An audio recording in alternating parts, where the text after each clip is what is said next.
Good morning, well, it may not be morning for you, but it's definitely morning for me. So I instinctively say good morning. Good morning, my friends, and welcome to the Space Game Junkie podcast. I, as always, am your co-host Brian, and joining me is your co-host Spaz. Hello. Good morning, and we're doing, if you hadn't gathered that already, we're doing a morning show. It is 6 a.m. here on the west coast of America because we have two guests. The first being Eric Flynn, aka Rick Spaceman, and you're in Texas. Hello. Did you ever go to Flynn's Arcade? I'm kidding. I'm so kidding. No, I'm not familiar with that. It's from Tron, right? Isn't that Tron? Didn't I just? Oh yeah, there's a Kevin Flynn in Tron. Yeah. Actually, at Comic-Con several years ago, they actually, when the new Tron movie was coming out, they actually built a Flynn's Arcade, which is pretty awesome. Also joining us, and the reason we're doing a show early in the morning our time from the UK, is Sean Hutchinson, aka Stuffy. Hi. Sorry about that. Don't be sorry. It's what you got to do. We're not all in America. I mean, so what are you gonna do? I mean, have a podcast. I mean, if we did the podcast at our usual time at 5:30 in the afternoon, it'd be like 4 or 5 in the morning your time, you know. And I'm not gonna ask a guest to do that. Though we have had a couple of guests who are like, yeah, I freelance. I could do 3 in the morning, whatever. Oh, all right. So, hello everyone. We're here today to talk about the spacey, miney, buildy, shooty thing, co-op thing called Space Impossible, which has been in early access for around a year, I think. Yeah, March 1st.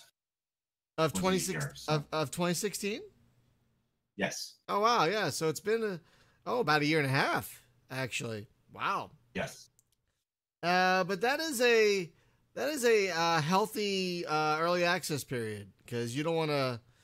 It's weird. Let's jump right in. Like, how do you guys feel about early access so far? How has it been treating you?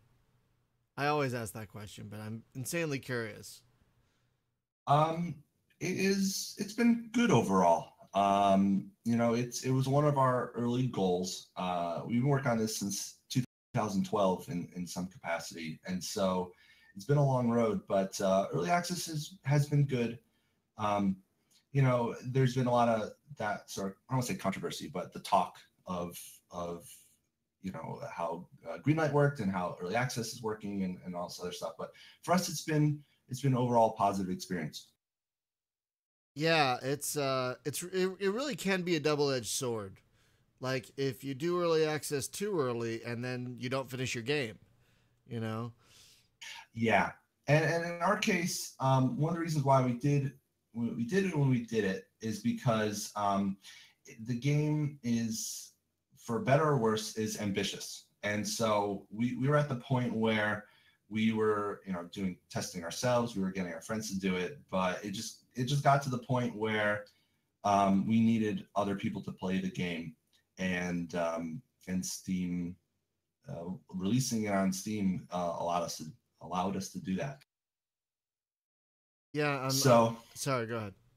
Well, I was going to say, in a perfect world, doing some sort of like closed beta or something would have been better for the first few months before actually having it available for purchasing, but that really wasn't an option even last year. So overall it's been a positive experience, and I think for most of our players it's been a positive experience, although it has been a bit of a time span. Well, that's fine. I mean, there have been games that have been in early access way longer. Like, I think Pulsar Lost Colony has been in for about 2 years, maybe 3. Yeah, years at this point, and it's still chugging along. I think one of the keys to successful early access, is consistent and constant communication with your player base. Because I've noticed a lot of early access projects just like disappear. you know, for months and months and months, and people just lose faith, and people just, you know, lose hope, and then they just don't care anymore. And then like you've started to sow dissension, and you've started to sow bad will. Is that the opposite of goodwill? Ill will? Yeah, something like that. Yeah. And so yeah, that does seem to be one of the keys. And you guys have definitely been pretty. I mean, you'll go a bit of like a stretch between updates, but your updates, you just had one, for example, and Alpha 8, and I believe, and yeah, they're pretty meaty. Like the latest one just added EVA, for example. Mm-hmm. So yeah, it's not like you guys are sitting in a vacuum doing nothing and being incommunicative. You're actually doing stuff, and it's very obvious you're doing stuff. So let's talk about the game itself. How would you guys, I mean, you've heard me describe it, so how would you guys describe this game to people? That's a good question. I still struggle with that to this day, because it is this sort of blend of gameplay where, you know, Stephanie and I, we sat down like, okay, we really like these games, and you know, how can we kind of mush these games together in something that isn't like derivative, but at the same time is itself its own unique thing. And I guess the closest thing would be sort of a space multiplayer, single player / co-op,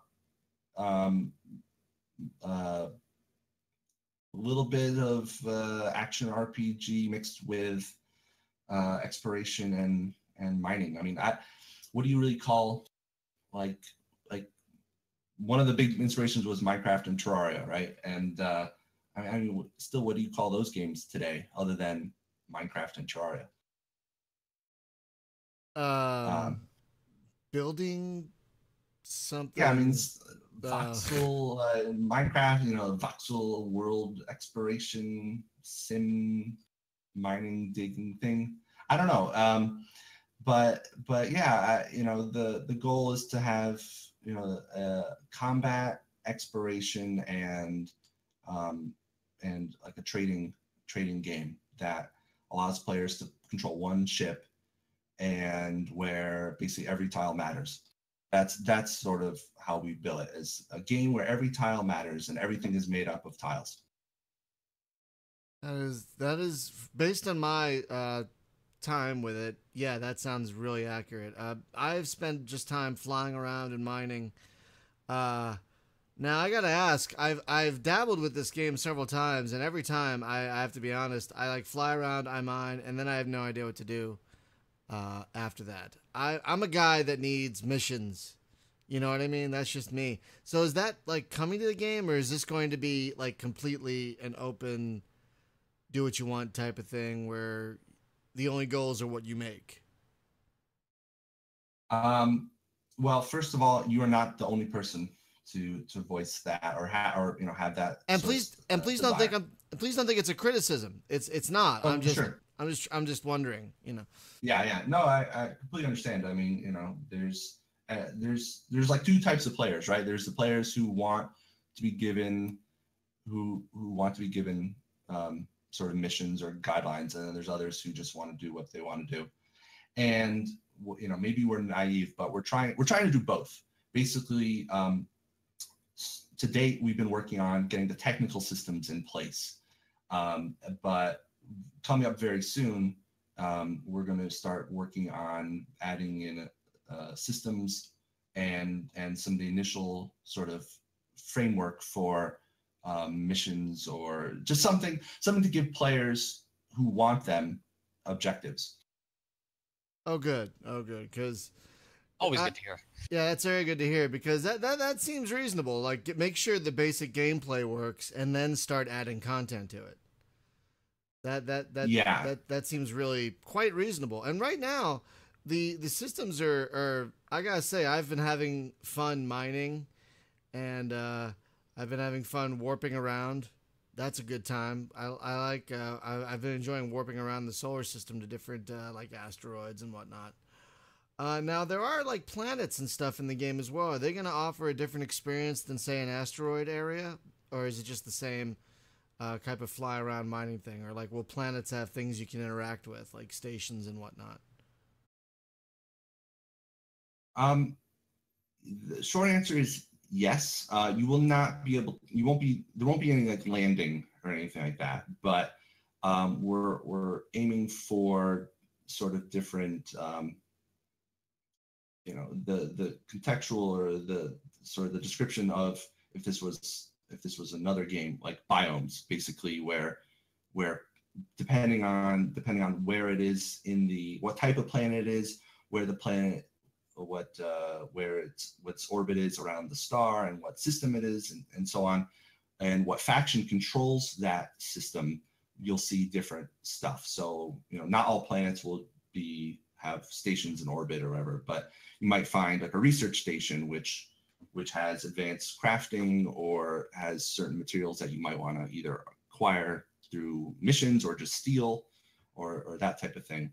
Or you might find like a more active trading hub where it's sort of in neutral space or that type of thing. Oh, see, that's what I was hoping for. Is that kind of different things to interact with, like different stations that offer different challenges and whatnot. So that sounds great, honestly. So everything is procedurally generated, right? The whole universe is procedurally generated. Yes. And remind me, I'm blanking. Which engine is this game running on? Stuffy, what I've been talking about. Why don't you want to answer that? It's made in Unity. Oh, very cool. That's really, that seems to be the way to go for a lot of people these days, is Unity. Yeah, I mean it gets a bad rap, but it's a very flexible. I think it gets especially for this type of game. Yeah, I think it gets a bad rap because a lot of people just buy like these demos from the asset store and then like change 3 things and then put them up on Steam as a full game with trading cards, and sell it for like $5 or whatever. Yeah, the asset flips. Yeah, exactly. And it doesn't deserve. I mean, earlier versions of Unity or like maybe stability was an issue and whatnot, but like apparently the more recent versions have been really really just fantastic in terms of stability and usability, from what I understand. But I think that the problem is that all of the free version has the that made with Unity splash screen. So all of these asset flips and like really beginner projects, they always have the made with Unity. But any professional project that's made in Unity, obviously they pay you pay for the license, so you never see that, and that's why the association's there. I think is that all the bad things have a big thing that says made with Unity, but all of the really good games made with Unity, you have to dig to really find it. Yeah, exactly. Like in this case, I really did not know this was made with Unity, which you probably want. You want it to be subtle. You don't want people wondering which engine it is. You just want people to have fun. Yeah, we don't want people to say, "Oh, it's a Unity game. Oh, pass." They should hopefully judge the game on its merits, not the engine. Exactly. So one of the big deals and one of the reasons I was turned on to this game is the co-op capabilities. But I haven't had the opportunity to test it myself. So what will you be able to do with other players in co-op? Will we be able to build things like stations? Will we be able to make factions? What is the plan for co-op? Well, one of the sort of guiding principles for co-op has been that the game plays the same in single player as well as multiplayer, and that's one of the reasons why the game's taken as long as it does and why the updates take as long as they do, because there's a lot of networking involved, and just like 50% of any new feature we add is just making sure the networking between the client and server work, versus if this was just a strictly single player game, you could do most of that work in 1/10 of the time. But so as far as what you'll be able to do in co-op is the same thing you're able to do now if you're playing single player. So that includes building stuff. can't really build stuff together. You can't work on the same thing together exactly at the same time, but you can both interact with it. You know, one of Steffi, my favorite thing to prank each other with is to, you know, like push each other around while we're building stuff. But you know, you're fully able to see it done in real time with you know, what the other person's doing, and you're able to both access the same inventories and the same crafting and the same you know, if someone takes control of it, the vessel or that type of thing. So basically, everything, you know, we want you to be able to go together and say, hey, oh, hey, man, you know, I'm over in this asteroid belt. You know, I'm collecting resources. What are you doing? Oh, I'm putting together, you know, a new ship because there's a pirate nest, you know, on the other side of the system. Okay, great. You know, I'll meet you there in, you know, 5 minutes. That type of thing. Yeah, you bring up pirates. I was flying around. You'll be able to see on the video in a little bit. I was flying around and I ran to what looked like a Navy ship. It just started automatically attacking me as soon as I got anywhere near it, and it kicked my ass. So I'm just curious, like, what are the other factions in the game, and what are, like, are there factions you could trade with? Are there factions you could become friends with? Are they all just hating you? I mean, how does that work? Well, right now they all kick your ass, unfortunately. That's fine. It's I think I was saying to Alien Pickle yesterday. We one of our biggest things, and you know, we can maybe talk about this a bit later, what's coming up, but is the faction system, where one of the big influences has been games like Privateer, Wing Commander Privateer, or in my case, like EverQuest, the old MMO, and having factions that you can, you start off, neutral to this faction, and you do enough stuff of whatever it is to gain, to gain trust from them, and then that unlocks new areas, or new you can now trade with them, and they won't attack you, and so on. And other ones doing the same thing, people who were even friendly with you will now become hostile, and so on. And so faction system is one of the big things still remaining to be added to the alpha. But we're going to have a variety of factions. Basically, we're also big influences on us is Star Trek, and probably Next Generation is sort of my favorite era. But we're going to have, basically, you have the faction you sort of start with is what's called the Explorer Union. They're, I'll be honest, they're sort of a thinly veiled, Federation style of system or faction. Of course. Fair enough. Yeah, and they sort of start off like, in our case, you'll start off basically neutral friendly with them. They'll be sort of the game wide system of, like, you'll always be able to repair with them unless you really piss them off, and so on. And then there's a faction called the Kalgiri, which they're more sort of Klingon-esque in sort of they're hostile at first, but they can be you can earn their trust with enough work. There's the Tisseroi Navy, which sort of act as sort of a militaristic peacekeeper type of faction, where they'll be pretty cold and standoffish to you, and they'll have no hesitation in vaporizing you if you even go in the wrong area, or piss them off in the wrong way. But you'll still be able to gain faction with them. There's someone called the Druminants, who they're like super alien. They're those guys who are like they're basically like balls. They're very orangey. You may or may not have seen them. They're going to be like super alien, so they're going to be really tough to gain faction with, but they'll also give you access to their technology. And then if you've seen the pirates, they're sort of the standard pirate faction for any sort of game, where they they prey upon commerce and sort of society in order to fuel themselves. You'll be able to gain faction or lose faction with them, but early on they're going to be one of your first sort of just general annoyances or hostile entities, and they're going to be you're going to see them a lot. They have a pretty wide I don't want to say exposure, but presence in the game. Yeah, presence. Yeah.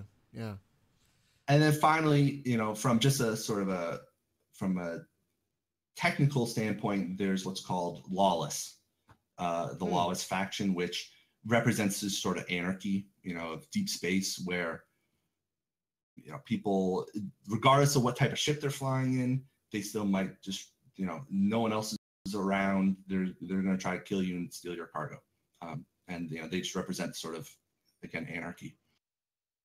And there's some others we have planned down the road, but you probably won't see those until beta. So what?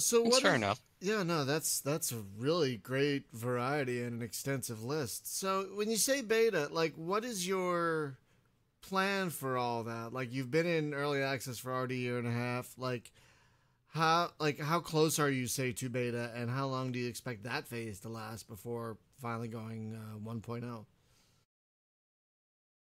Well, the idea we had behind beta is that all of the systems would be complete, and then we would just need to add content, which is kind of a little bit lacking in the game. If I can interrupt, that's for the transition from alpha to beta is the technical systems in place. So yeah, that's like the classic traditional alpha to beta transition. Whereas that a lot, I don't know about you guys, but I've noticed that seems to have been lost with early access. Yeah, well, a lot of times. The definitions of alpha and beta and stuff have been very skewed in these recent years of what they actually mean. I don't know about you guys, but our goal. Sorry, go ahead. Our goal was that we wouldn't need to add any more systems. Like once we've decided like these are all the systems that we need, and they all work satisfactory for what we want, then we'll transition into beta, which is sort of expanding the game and really sort of balancing and making the content and making those systems actually fun rather than tinkering with the cogs underneath everything. Right, and that seems quite reasonable. I was just gonna say it really irks me when I see like some games use a 1.0 type number structure for like a pre 1.0 game. Like Star Citizen, for example, they're calling their next alpha 3.0. Like, it really isn't, you guys. It's not. Yeah, well, I think Star Citizen is one of those games, everyone has, I think, generally speaking, mixed feelings on. But I think in the future, whether it delivers or not, I think people could, someone could write a PhD thesis on Star Citizen. Just everything about it. It's so complex, for better or worse. Yeah. It's its own beast. No, that's a really good way to put it. But your game is complex as well, but like much more focused. So speaking of focus, yes, there's crafting. You go around mining and building and improving your ship, but like, is there an overarching goal for the game? Like, oh, you need to save the sun from blowing up or something like that, or is it just fly around and do what you want, that sort of thing? At the moment, no. And actually, start touching upon, I think one of your earlier questions is that it's fairly open-ended in the sense that we want players to have goals if they want to have, but at the same time, we want the players who are interested in that type of thing to be able to spend hundreds or thousands of hours potentially just exploring this universe of stuff. And our goal is to hopefully be able to make that interesting. It won't be interesting to everyone, but we're hoping that there will be at least a subset of players who really can just feel like they can sort of lose themselves in it within the systems. No, that's fine. That said, I mean, we do listen a lot to player feedback, and depending on how some of our initial systems go, I wouldn't be opposed to sort of putting a sort of end game event to it, but it's definitely not going to be like a single player, story mode where it's like, okay, you have to go to A to B to C to Z, all the way to Z, and you finish the game. Right. No, that makes sense. We do have a couple questions from YouTube, actually. Well, I don't know how serious this question is, but can you crash into the sun? Is a question. I don't know how serious a question that is. No. You used to be able to, but you can get very, very close. In fact, the sun is its own region. And one of the things we plan to do is add sort of what we call them the regions, like the area when you exit warp and you're able to fly around in sort of normal space. And flying very close to the sun will actually damage your ship. That's going to come in one of the updates where we'll have sort of environmental hazards. And Ooh, nice. if your ship isn't prepared, if you're flying directly at right like the sun will take up 90% of your screen. I hope you're wearing sunglasses. Your ship will take damage from that. But at the same time, there's going to be probably a reason for doing that, like either really rare resources are there, or maybe secret military outposts, or who knows. I was gonna say, can you craft what is it called? Metaphasic shielding, like those couple episodes of Next Gen. You remember what I'm talking about?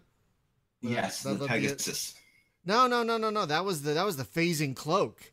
The Metaphasic shield was the one that the Ferengi guy came up with, where you could fly like really into the sun, and like yes, that be her. Yeah, they used it like twice. That was like the murder mystery episode kind of. Yes. Yes, exactly. Yes. Maybe. I mean, we're. I was just kidding. I didn't think you'd actually have that, but well, you won't be able to fly through the sun. Well, we do have one of the biggest things right now, and people will probably notice if they've been playing the game, is you have your components, right? And right now you just have, in order to fly a ship, you need to have bridges or bridge mounts, and bridges are going to sort of serve as sort of the unique slots that you can equip stuff. So you'll be able to have that's where if you have a cloaking device, that's where it will be. So whether or not it's exactly a metaphasic shield, probably not. But the bridges is where you'll have sort of stuff that gives you sort of unique capabilities in it. And so and additionally, anything that sort of augments your shields or gives it additional sort of perks, that's where they'll fit in your bridges. So in a way, in order to sort of negate the environmental damage, you probably will have something in line with a metaphasic shield, although probably won't be called that, nor function exactly the same. That's awesome. So what kind of things can you craft? Like, do you have to get a blueprint for a thing before you can craft it? And if so, like, how do you find blueprints? Or is there another way that you can figure out how to craft specific pieces of equipment? Steph, you want to take that? Yep. Basically, you can create, if you find a space station, I don't know, when you played it, every space station you find will have a lab, but what you can craft is just basically based on that lab that's in there. And then when you open up manufacturing for that, there'll be a big list. So currently the basic lab, you can craft all the ores into sheets and into tiles, and you can craft some of the basic weapons.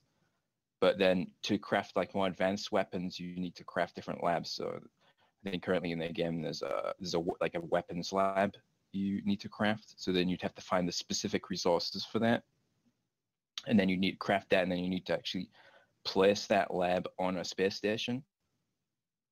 The idea being that eventually you'd have like your home base would be full of like multiple big space stations with all sorts of laboratories on for doing all the different tasks that you want. We haven't really explored it too much right now though, because we're still adding the content back in. I don't know how many weapons and components we have, but we recently like took most of them out, and we're sort of re-adding them back in as we go, but balancing them better. Oh, that makes sense. Oh, this is an interesting question. So I've toyed around with like adding components to your ship, like more guns, more engines. But on YouTube, Z-Tech Industry AI, who's an interesting fellow, by the way, he would like to know if you could change the color of your ship. I don't remember if there are options, but can you like customize your ship in terms of colors and styles and whatnot? You can paint every single tile of your ship from a large selection of colors. Oh, that's great. Well, it's not 100% true. The tiles have to be what we like to call sort of manufactured tiles or ship tiles, or basically hull tiles, because in the game you can craft any tile you see in the game. You can technically take things apart and build stuff with it. So if you drag a rock asteroid towards your station, you can like take it apart and then you can build a ship out of rock if you want. You can't paint rock, but you can paint like if you craft hull tiles, you can paint hull tiles. Yeah, the only exception there is there is a palette. We'll probably be adding more colors in the future. The selection right now is pretty good, although it's typically themed along the different faction colors, along with some sort of just general colors. We've seen already some sort of vaguely flying phalluses and stuff like that, but people can you do have a lot of options there. Well, I'm sure people are going to love that because people really love customizing their ships with all sorts of things. Is there going to be any kind of Steam Workshop support, or is there already and I missed it? You have not missed it. It's on our list of things to do. I mean, I feel like we're saying there's a lot of things still to do, but that's not unfair though. I mean, you're in development. I mean, there are things you want to do that you haven't done yet because your game is damn stable. It's playable. It's stable now. You can have fun with it now. So there's not anything wrong with saying, look, we still got stuff to do. So right. Well, thank you. Yes. Short answer is yes. We do want to add workshop support. People, one of the things is if people, sort of our longtime followers have probably noticed is from Alpha 4 to Alpha 5, there was like a 6-month gap. And that was one of those, people were going, oh no, these guys disappeared type of states. But that was really sort of a technical issue where we redid a lot of stuff, which, lessons learned, just on this project alone has been about the lessons learned sheet has been about a mile long, and there's still many more entries to be added, I'm sure. But we re-added, before you couldn't make custom ships. One of the big things with Alpha 5 is that you can now, make a ship or any sort of object out of basically anything, as Stuffy said. And we added in file support for that. So you can basically create and save templates. You can already swap them with players, and they're in a fairly basic JSON format. And what we'll do in the future is, with the workshop support, people will be able to upload essentially those JSON files and then trade them, or not trade them, but make them available for download. You'll also be able to, we've spent, I don't want to say a ton of time, but been fairly adamant about it. You're able to share your universes with each other.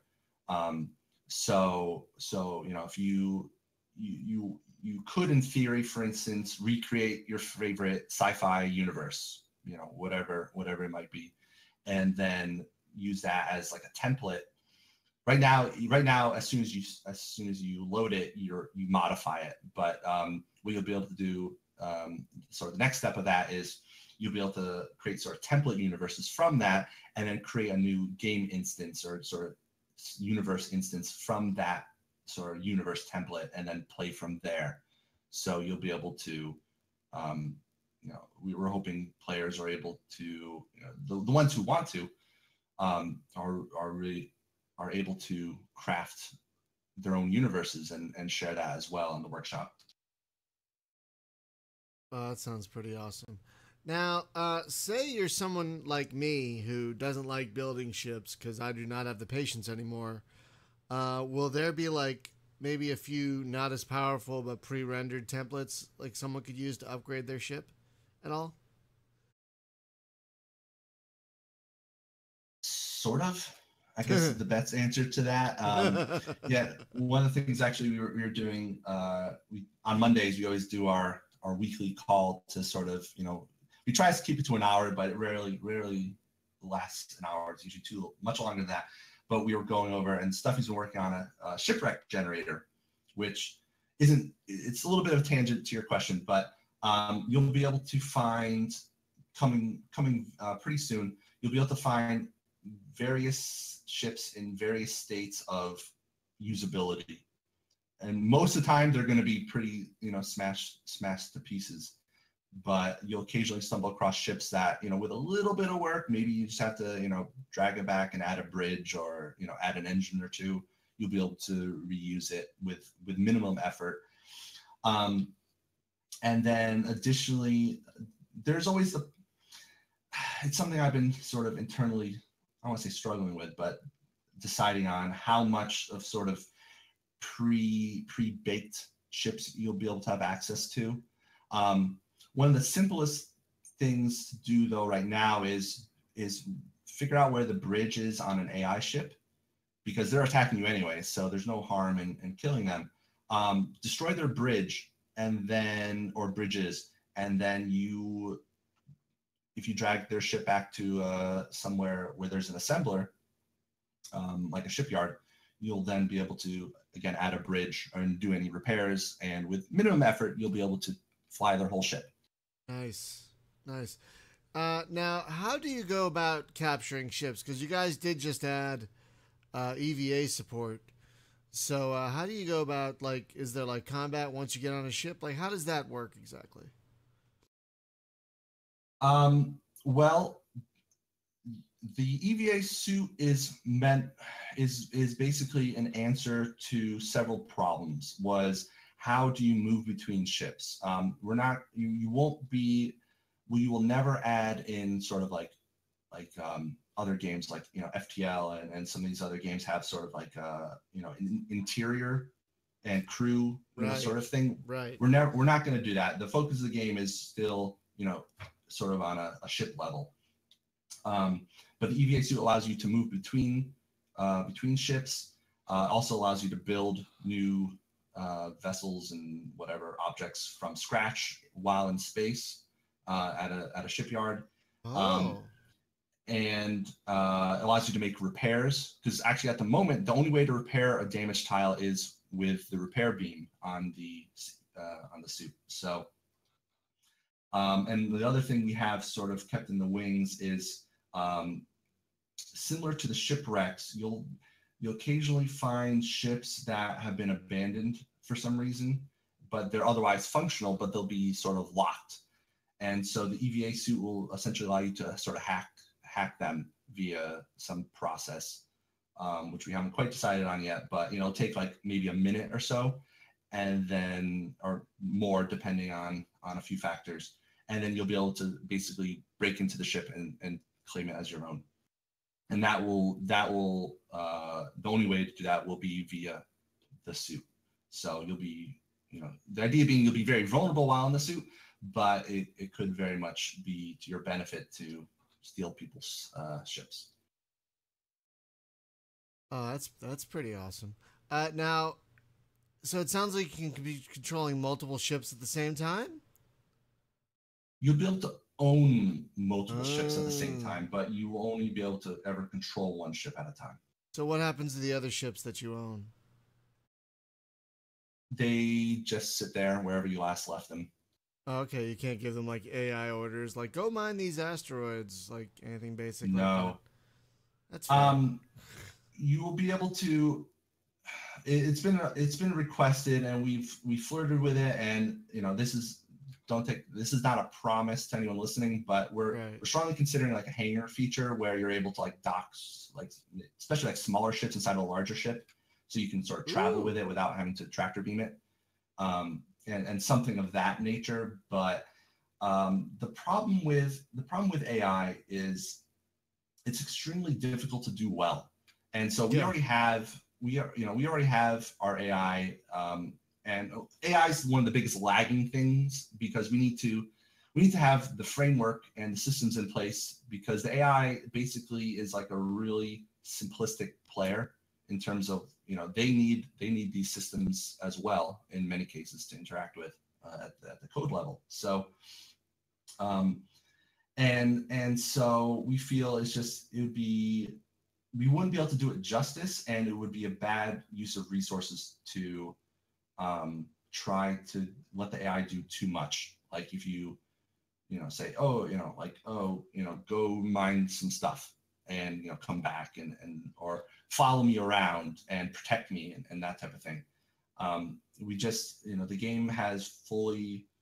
I know space is 3D, of course, and I guess you could argue 4D, but our game, is flat on one plane, and we have full physics and everything like that, collision, and just it would be kind of a nightmare to develop it, and I think players wouldn't be satisfied with it. RTSs, their entire games, RTSs, try to do it, and many of them still fail. So yeah, no, that's completely we're not fair. gonna try it. It's not an easy thing to do, and so many games don't get it right. Like, I always think of one game that did get it right was remember Dark Reign, that RTS from Activision back in the 90s, where you could actually set up different like little AI routines for just about every unit or every group of units. I'm not familiar with that. I know my RTSs I cut my teeth on were Command and Conquer and the Warcraft series. Oh. And StarCraft. Yeah, Dark Reign kind of came out in the early phase of all that, and it was kind of completely overshadowed eventually by StarCraft, which is a shame because it was a really great game. You can get it on GOG, my friends, if you've never played it. It's really great. But no, that makes total sense because, yeah, AI is a thing that is not easy to do well, and you don't want to half-ass it. And then, and then that's the thing people complain about, So that totally makes sense. A hangar thing might be good, like if you have a station with a hangar, like drag your ship there and put it there for safekeeping for the time being, so it's not just sitting around waiting to get jacked or destroyed. Well, yeah. In theory, it would be good for multiplayer because then one player who's already been playing in that universe for a while, they might have a couple of ships, and if a friend joins, then they can take over one of the ships that have already been allocated, so to speak. Yeah, well, and that's already possible. The biggest thing right now in multiplayer is that if you're playing with people you don't know or don't trust, because even if you're playing with friends, you might not trust them, is that they can essentially steal your stuff. So we're working on some. We already have it kind of in place, but we're still going to continue to develop that, where it's sort of an opt-out feature where your stuff is sort of yours until either you give permission to people to access it, or if they, if you completely out like in the middle of nowhere, people will, with enough time and effort, will be able to steal it. But the hangars is one of those things like from game designer point of view, it's a, no questions asked. It should be in. It's just from a technical point of view, because of the way our data is structured. It's always one of those things like 99% of the time, it's no problem. But we always, because it's, players can make some vastly gigantic objects, we always have to check everything and be like, well, what if they make this gigantic thing that's, put 255 of every component type on it and so on, like how big is that? and we have to be able to make sure it works, and to, I don't know, to our credit or not, but we try to keep the game flowing quickly. So there is it's structured in such a way that you could see object pop in, especially if you enter a very complex region with lots of complex objects. But at the same time, we do like this sort of action-y, combat and feel to things. So we try to make things, pretty quickly. So even if you're playing over the network, you will have lag, but you won't be waiting. It won't take 2 minutes for someone's ship to show up, that type of thing. That does. And so that's where hangars come in. Well, that makes sense. And that does lead me to two follow-up questions. First, because someone asked about like Death Star type things, how big are the ships that you can actually make in the game? Like, what's like the largest ship you could make in the game right now? Technically the largest object would consist of 65,000-ish tiles. But so if you know your data types, it's a U short max, but from a gameplay point of view, we've limited it to, you have different sizes. In fact, most players probably haven't seen this. If you're in the ship editor or the vessel editor or whatever, you, on the left-hand side under the sort of the summary, you have a ship size, a size selector, which will allow you to change the size of your grid. And so you have basically like a micro, which is what does that stuff be, 7x7, and then the largest we allow is 127 by 127 tiles. So it's pretty big. Huge. It's not like you'll never encounter anything that's like, oh wow, this is filling my entire screen type of thing. But 127 by 127 is pretty big. If you've seen the planetoids, like those large asteroids, basically, they're significantly larger than asteroids. Most of those are 64-ish, the large ones, and so to give you a sense of scale. That's amazing. And it would probably take a ton of mining and minerals to build something that large, I would reckon. Yes, and that's that's sort of the goal, and we do want people to feel like, we want people to be able to play with just one ship if they want to, but at the same time, we want, if people like, I want to build a miner, I'm gonna put 18 mining lasers on this specific laser. It has 2 engines and it flies at like 3 miles an hour, but it has gigantic cargo holds, and you can mine an entire region in 5 minutes. More power to you, and we want to enable that. But we do also want there to be some sense of progression and work required to make the really big stuff. At the moment, and this is just an alpha thing at the moment, but we do give you access to quite a number of tiles at the start. I think it was a 200 plus 10 of every component type, or some of the basic 10 of some basic components of each type. And so you can make a pretty big ship just out of that. So it's very interesting to see. If you ever look at the Steam, the screenshots on Steam for that players have submitted, you already see some wacky, zany, and some very interesting creations. I'm gonna have to go look. But my other follow-up question to our previous discussion was, does Unity, like, how many players can you support, and does, I guess, Unity have any kind of limit in how many players it can support with co-op? At the moment, it's theoretical. The limit. I mean, there is an absolute max. But I'm not sure what it is. Again, it's part of one of our the technical change from Alpha 4 to Alpha 5 is we uncoupled. We added full physics back in, and we uncoupled. We do the region simulation now in a separate process. So it was from a developer point of view, it was probably overly complex, and and other programmers are probably slapping their head and saying, why would you do that? But it gives us very large scaling capabilities. So to date, we typically play up to, or test stuff with like up to 4 players, because that's the basic sort of testing like situation. But in theory, especially once we get dedicated servers ready, it's going to depend more on what your computer's capable of running and what your bandwidth is capable of supporting. I know there was a Russian server, and this was Alpha 4, so this was like sort of the pre-tech change. They were running, I think, like 30-player servers. I don't know how well it played, but it could, in theory. We're hoping that, or our goal sort of, once, especially for the dedicated servers, you'll see at least regular 20-player servers. You won't see that probably on a home connection unless you have like, fiber or something. But if you're running like something in the cloud on Amazon or Azure or something, 20 to 30-player servers is kind of the hope. Yeah, you're right about these screenshots. I love that someone made a TARDIS. That's great. Mm-hmm. My favorite's the Planet Express ship, which I think is in there somewhere.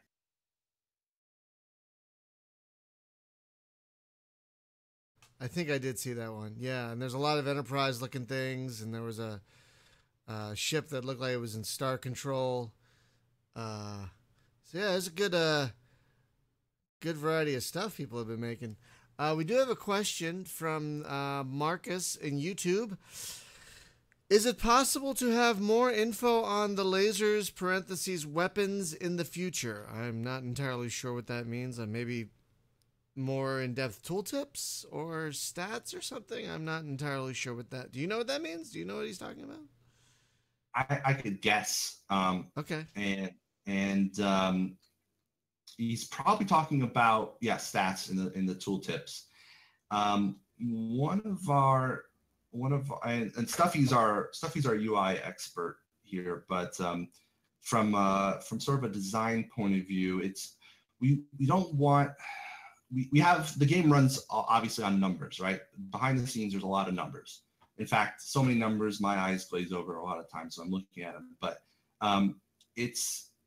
we're trying to keep the game, and we might not be successful at this as well, but we're trying to keep the game where you don't have to, be a number person or keep a spreadsheet or do all this other stuff where you have to really pay attention to the numbers. We want to try to establish a sense of relativity where, based off of the name and some of the other characteristics, you're able to immediately tell, like, oh, this weapon is better than the current weapon I have, or this weapon is worse than the current weapon I have, or, for combat it's worse, but for mining it's better, and so on. So that's sort of been one of our design guidelines, but it does leave a bit to be desired, and I don't know. Basically, at this point, we could always just say, here's the numbers, figure it out not figure it out for yourself, but here's the numbers, do with it what you want. Here's a long tooltip, but we're trying to avoid that.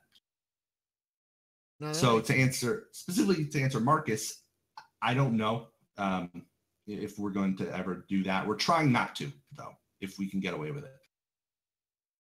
No, that's fair. I did want to ask about the UI because I have to be honest, I'm something of a UI nut.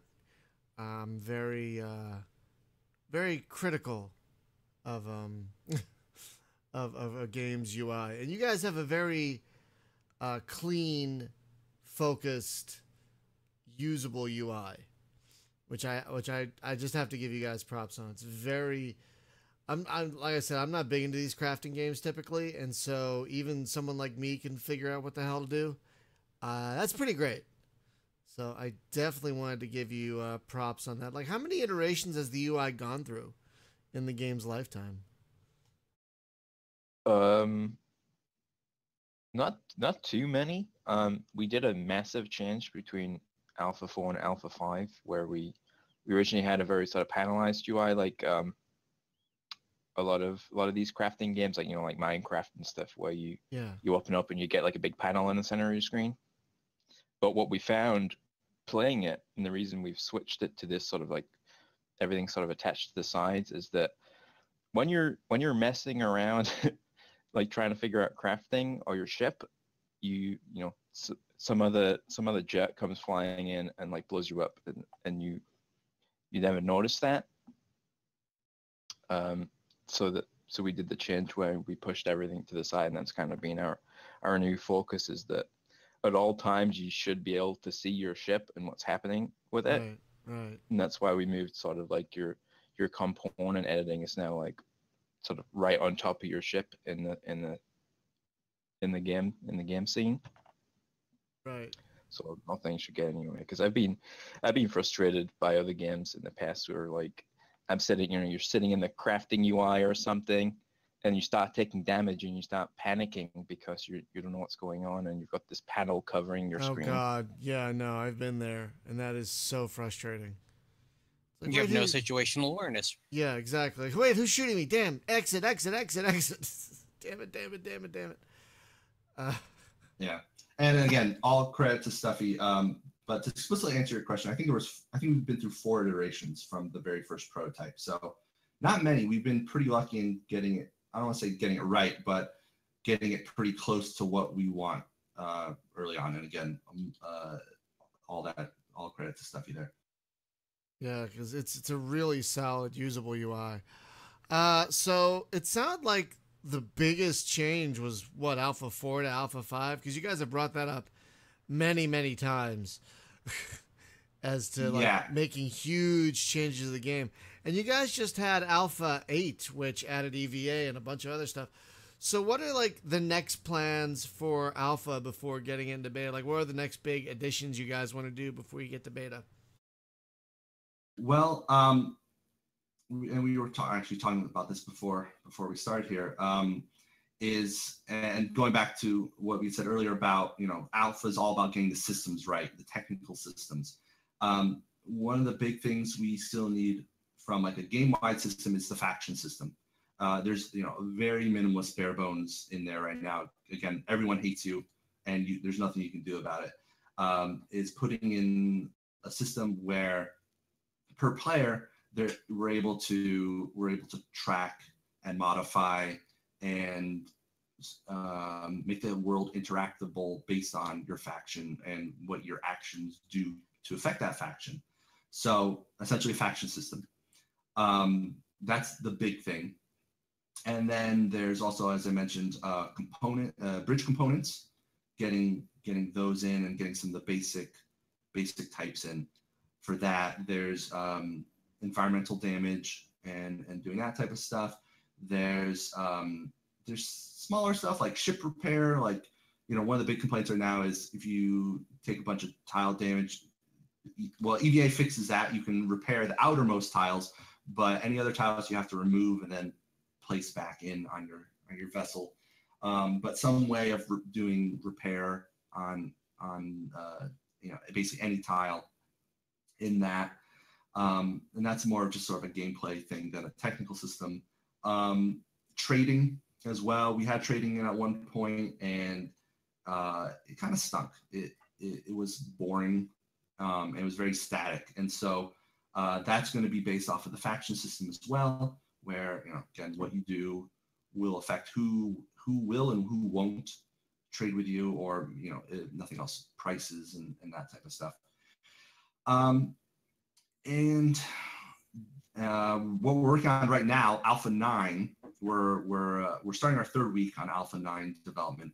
We're working on re-adding torpedoes, or just in general projectiles, like large physical objects that move faster than ships, but much slower than lasers and do significant multi-tile damage.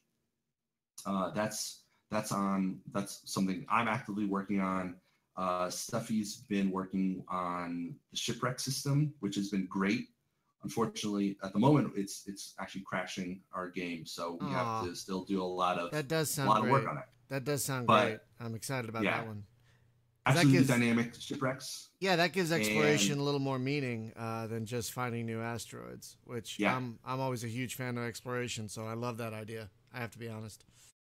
Yeah. We want exploration to be a very valid way of playing the game. Not only playing the game, but to acquire upgrades and stuff like that. It might, if you don't want to fight, you can always run away. We want you to be able to, you shouldn't. A lot of games, like, you should always be able to win, or you keep trying until you win. Space Impossible, you should be able to absolutely make a tactical retreat and say, you know what, maybe I'll come back later, and I'm going to go over here instead and see if there's easier pickings. Yeah, that all sounds awesome. I really like the direction you guys have for the game. Do you guys have any kind of final ideas to when you might hit 1.0? It sounds like it's probably going to be next year. I'm guessing maybe late this year, based on what you guys have been telling me. Beta is possible by the end of the year. Yeah, it's possible. That sounds reasonable. Yeah. We're hoping for a year. Yeah, I've been saying that now for several months, but really about a year, because I mean, all of our major technical hurdles we've overcome now. And so now it's really just about, we want to be able to do an update every 4 to 6 weeks, like, reliably, and get that stuff going. So I'm hoping a year, but there's a little asterisk next to that. Yeah, of course. Yeah, I mean, yeah, you never have a set date on these things, but giving that kind of time frame really, like, sets people's expectations, which is, again, so important. So very and important. You can really paint yourself into a corner. I mean, I hope, if nothing else, especially people who've been following us for a while, because our prototype was initially released on Game Jolt, and I think a lot of the early players came from playing that. Game Jolt, that was like 3 years ago. Wow, yeah. And I hope we've proven we're dedicated to this game. We're not, we're not going to just up and abandon it. We do a bunch of sales and, like, okay, guys, see ya. I think anyone just has to look at the news updates on your Steam page to see that that's not the case. You've been definitely consistent with posting updates and to the game and to your community. So I think if anyone just took a look at your Steam community, I don't think anyone would doubt that you guys are super dedicated to this game. Like, I don't see how anyone could think otherwise. Well, thank you. Yeah, I mean, we should be more communicative. I mean, we're both, we're both sort of nerdy developers first. Social stuff comes a little bit of extra effort, so we could always be more communicative. And so we're appreciative of people understanding that. I know some people, every day a new tweet, here's a new screenshot, and especially with a project like this, it doesn't quite work that way. So, and some people are better at that than others. Some people just aren't good at marketing themselves. It's an art form. It is weird. Like, just a side tangent real quick before we start wrapping up. I have this blog and this podcast, and I work in internet marketing. That's my primary job, is SEO. I have no idea how to market myself. You give me somebody else's site or whatever, I'll give you an 80-point plan as to what to do to get better rankings. But for me, no clue. Like, do I do keywords? Do I go to Reddit? I don't know. I have no idea. So I totally understand. It takes like a specific skill set, I guess, to be able to market yourself. Otherwise we just put our heads down and we work, and we do the job. Yeah, absolutely. And it's a little. Is it a bit of that force for the trees thing, or is it? I don't know. As you said, like, is an introspection thing. It's much easier to do that for other people and to, I don't want to say be critical, but, to be decisive about that. And then for yourself to be like, I don't know. Exactly. No, I totally get it. But it seems like your community, from what I've seen of it, is pretty positive, and people are generally understanding about the time it takes between updates, because your updates aren't just like a little hot fix here and there. Usually they're very significant, very meaty. So they're worth waiting for. Has basically been your consistent goal throughout, and so I think that helps people understand that it's going to take some time between updates. Folks, that's what we've been trying to do. Yeah, no, I'm sorry. Go ahead. No, I was just going to start wrapping up because I got to get to work. So, folks, the game is Space Impossible. It is on Steam for $10, $9.99 American, I believe, right now. Which, for a fully realized universe co-op thing, mining thing, right now it is really stable and very playable. And for $10, you're probably going to raise the price once you get out of early access, I'm guessing, is the plan. Correct. Yeah, our initial price was $8, $7.99. It was risen to $10 at the Alpha 5 release. And I don't know exactly when the final price hike will be, but the price will be somewhere between $15 and $20, and that will happen sometime late beta or at release. Right, so, and that seems very reasonable. That seems like a very reasonable price jump. So yeah, right now, if you guys want to get in, now is the time to do it because it's $10, and there's already plenty of stuff to do. If you like mining and crafting, that's all there. If you like shooting, that is there. So this is a pretty well realized game already. So just a couple of just basically one programming note. After today, Space Game Junkie is off for a little over 2 weeks. Once this goes, once I put the MP3 up of this, we're basically not really going to have anything new until the 21st of August. We're taking a couple weeks off. We're going to have a couple of rerun episodes of the podcast going up over the next 2 weeks, so there'll be at least a little something. But there's not going to be any new podcast or games of the week, streams, anything like that. But folks on the community like Spaz, like Hunter, like Jim, they have their own channels. They're going to be streaming stuff. The Discord's still going to be very active, so please stop by. Facebook group's going to be very active, so please stop by. But yeah, in terms of content I'm going to be making and podcasts and stuff, yeah, we're taking the next 2 weeks off. I don't want to be that guy, so I'm just going to say the reason: I'm getting married in 4 days. So anyone who's gotten married knows what a whirlwind that is. So yeah, basically just, nothing really new for the site for a couple weeks. So please don't go anywhere. I hope we don't lose you. But I think it's a very valid reason to not have new stuff for a little while. But we'll be back the week of August 21st with new stuff. I don't know what the game of the week's going to be because I think some new stuff might be coming out before then. But we're definitely going to have a new podcast that week. So please visit the Discord. Please visit the Facebook group. The communities are still going to be very active. And thank you, as always, for listening and for watching. And gentlemen, thank you for being guests this morning/afternoon. It has been really great talking about your game. And well, thank you very much. And I hope this gets a few more people, at the very least, wish listing it, but especially buying it.